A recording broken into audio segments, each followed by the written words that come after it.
Okay, ladies and gentlemen, thanks very much. It's a pleasure for me to be here with you today, and I say that on a number of levels. I was here yesterday talking about strategy and international engagement with a bunch of less important people, and I say that most sincerely because this crowd here is absolutely important to me in terms of not only are we talking about today, but what we are doing in our Navy into the future. The other reason why I'm delighted to be here as long as I can today, I leave here to go back into a 9-hour investment committee meeting in Russell where we're talking about very, very big important things, which we probably won't resolve today. So being at this great venue talking about something that I think that we have not been talking enough about in recent times is really terrific. And I thank and congratulate Vice Admiral Peter Jones for bringing this focus to this particular seminar, and to Professor Sidhu, thank you for co-chairing what is a very important topic. Rob McLaughlin is known well to most of you. If he's not, you will know him well and truly by the end of today. An eminent thinker, an eminent practitioner in this topic. I think that in terms of what we're talking about today, not just the importance of maritime trade, but all of the aspects that underpin it, you won't get a more credentialed group of people than what we've got in this room today. And timing is often everything. 2 months ago, if we had been saying, what's the importance of the Navy when it comes to protecting maritime trade? Yeah, we would have probably trotted out the historical lens of what we've done in the past. We would have talked a little bit about the MTO, the Maritime Trade Organisation within Navy, and how important it is and what it does and what it doesn't do. I would have stood up and probably talked about how I'm very keen to get our people and our assets out of the Middle East, and how we're very much focused on a new emerging challenge that we have in our own region. And then the world changes. A couple of oil tankers get hijacked by Iran, and our government changes its focus overnight. And we now find ourselves in a very modern context, looking at how our Navy, how our Defence Force provides a very, very real response to a global issue when it comes to protection of trade. So one of the themes that I will touch on is the importance of learning from history, but being able to agilely apply those lessons in the modern context. And I think that's the real takeaway that I hope that we are able to crack today during this very important Goldrick seminar. So today you'll spend, I believe, a very rich day, a very important day, looking at an aspect of what our Navy does, what navies of the world do, through the lens of history in the modern day context. And for me, the importance of today is bringing the why. The why is this important? Why do we need to do it? Because ultimately, that's the story that each and every one of us have an obligation and a right to be able to tell the Australian people. It's part of that narrative about what navies do, but it's also about our mission in going forward and ensuring that the Australian people, the people of our region, understand what our Navy does and why. That's the important part about it. One thing that I often talk about when I'm in younger groups, and this now is a younger group, the average age has gone down considerably thanks to the midshipmen and sub-lieutenants that are here today. But who here has got a Nokia 2110? Nobody. Who's got a iPhone 5? Who's got a iPhone 6? Who's got an iPhone 7, 8, 9, X, who's lining up for an 11 when they're released this week. Absolutely. And how did all of those phones get to Australia? Midshipmen? The fairies? Santa Claus? Bought them? No, of course they came by the sea, by and large. Cars? Who's got a Japanese car? I do. How to get here? It's not a submarine. It must have come here on a road transport because we've stopped assembling cars in Australia. Laptops, computers, most of them got here by sea. So all of the modern day commodities that we use as part of our modern day life come to us via the sea. You can walk into any primary school around our country and pose that question, and most of them don't appreciate it. I do it quite often. It makes me think about how important the sea is to the way we live in Australia. We often associate our role in this uniform about high-end warfare and providing maritime security at that high end. But in absolute terms, the way of life that we enjoy, the commodities that we use every day as a result of the protection that we provide to the maritime environment. So the importance of trade, not only to Australia, but also to our exports and to the imports that we maintain as part of our society is really the essence of what we're talking about here today. Protecting this trade is essential, and when Mark follows me directly, I think we'll dive even deeper into the historical and current examples of the importance of our trade. Australia is totally dependent on maritime trade, which breaks down into two broad components, which I know that you'll spend a lot of time examining closely today. Sea supply is essentially the critical materials without which Australia will starve, literally starve, and potentially brings our country to its knees. Sea supply is an existential issue of one of Australia's key issues that we will talk about today. Example of that being fuel. And again, underlying that key issue as to why we're about to do what we are in the Straits of Hormuz with the IMSC next year. Maritime trade more broadly refers to the exported goods which earn money and the imports that we spend it on. So maritime trade is economically critical to our country. It's important for us to fully understand the many dimensions of trade, drawing together the various strands of what constitutes maritime trade. And for those, I'm specifically referring to the size of the maritime trade, the commercial and legal aspects, and all of those building blocks that bring together that industry. This understanding will not only benefit each of us here in this room, but ultimately provide the detail and the context for the priorities that our defence and mobilisation planners are currently looking at. And so I will draw upon this in about an hour's time when I'm back in the Investment Committee. Most of you in this room would appreciate that 98% of Australia's trade by volume is by the sea. And this equates to around about $420 billion a year of trade. It's a big number, big number. The sea freight task is about 1.4 billion tonnes a year.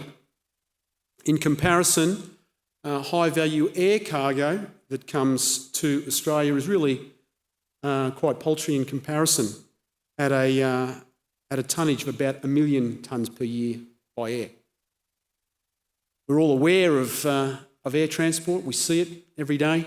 But who appreciates that we have 1.4 billion tonnes of trade coming into our ports every year? 21% of GDP, all goods and services by value produced in Australia, are traded by the sea. 9/16 or 56% of our trade is with 4 countries.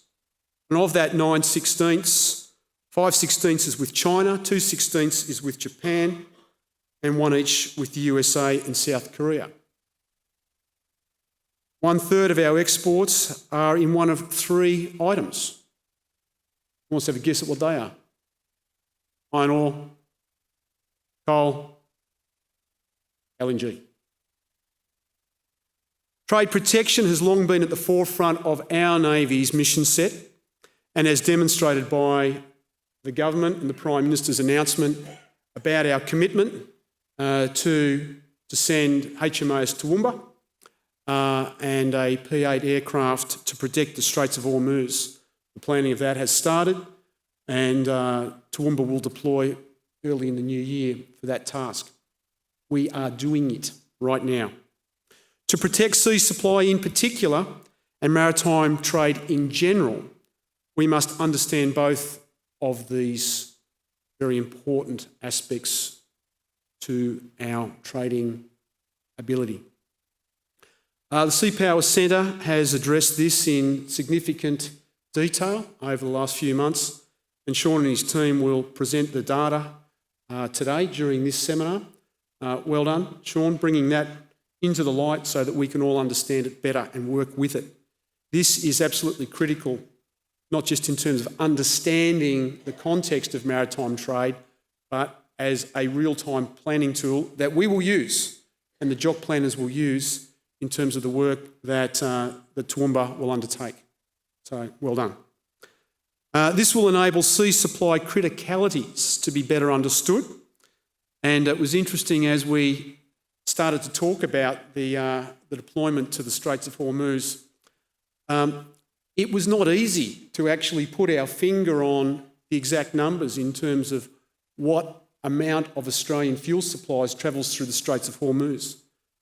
There was a lot of this going on between various departments, and in the end, the Department of Trade had a team spend an entire weekend working to come up with the figures that they presented to the Prime Minister before the announcement. And I think even then the numbers are sort of a bit rubbery. They sort of extend between about 30 and 40%. But that's how important it is that we actually have the maths and the science behind what we're doing.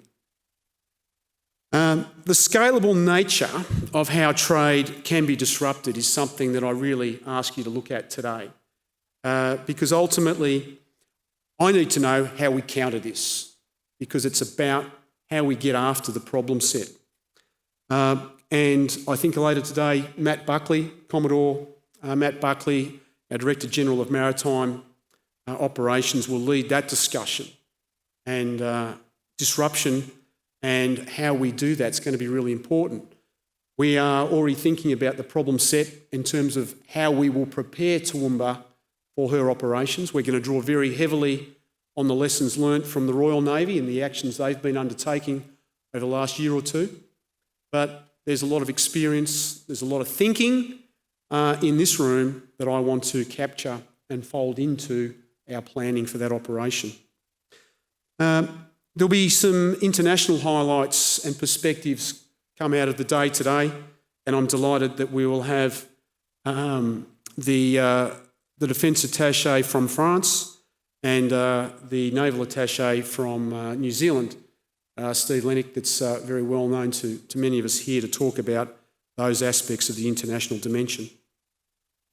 Strategic circumstances change significantly and quickly. I'm not even sure that the word strategic is relevant these days in some ways. Strategic by its nature implies long-term, deep, understanding, deliberate. The way that things are changing in our globe these days, everything has sped up. Our ability to absorb and analyse things is often in a 24-hour news cycle. We have to be very mindful of that, and how do we ensure that we are actually conducting that detailed analysis of the threat, of the problem, so that we actually bring deep thinking to the planning around solving these tasks, or at least combating them. Australia used to plan for general war. We had a bunch of war plans that were sitting on the shelf that we dust off in case of war. You've probably heard that saying, break glass in case of war. We don't use that sort of terminology these days because we don't do general war planning. And I think it's something that we've probably been missing for the last 50 years. But I would suggest to you very strongly that era is over. We're now in a strategic environment where we have to be thinking about the potential for conflict, and we need to start planning for war. And so there are many lessons from the past that we need to learn, relearn, and apply in a modern day context. And it's from that baseline of understanding how we mobilised, how we funded our involvement in World War II, which will be drawn upon as we think about how we might need to plan for future conflicts. So for each and every one of us, this really does mean reconnecting with policies and understanding how we learn those lessons of the past. We are all students of history in one way or another, and we need to use that as a tool. We need to use that as a force multiplier in terms of looking at the future. Mobilisation is a word that is creeping back into our military lexicon. It's something I've been thinking about for the last couple of years, but it's something that I'm now seeing discussed more openly around the Defence Committee tables. And it's something that I really invite you to think about and contest today during this seminar. Mobilisation planning is ultimately about finance. It's about the resources that we need to do things. The fact that Navy runs on about a $12 billion a year budget rolls off the tongue really easily. I've got a Director General of Finance who makes all the numbers balance at the end of the day, and at the end of the day we make do with what we've got. And in the context of that, we're currently trying to work out what the current joint force structure is going to be within the funding envelope that we're permitted. And the funding envelope, as which many of you are aware, the government has committed to growing the defence budget to 2% of GDP. 2% of GDP. And within that 2% of GDP, the Chief of Navy has to fight for the slice that we need to run the current force, but also start to plan for the future force. All of those great new ships, submarines, aircraft, and ultimately a larger Navy that I aspire for us to grow to needs to come out of 2% of GDP. But can anybody who is younger than Admiral Jones give me a sense of what you think the percentage of GDP would need to be if we were at war right now? 4%? 40? Midshipman in the fifth row, in about the middle there, the one that's trying to avoid my stare. Yep, you've got it. About 30%. Okay, I'm hearing between 30 and 40%. So that's probably about the figure.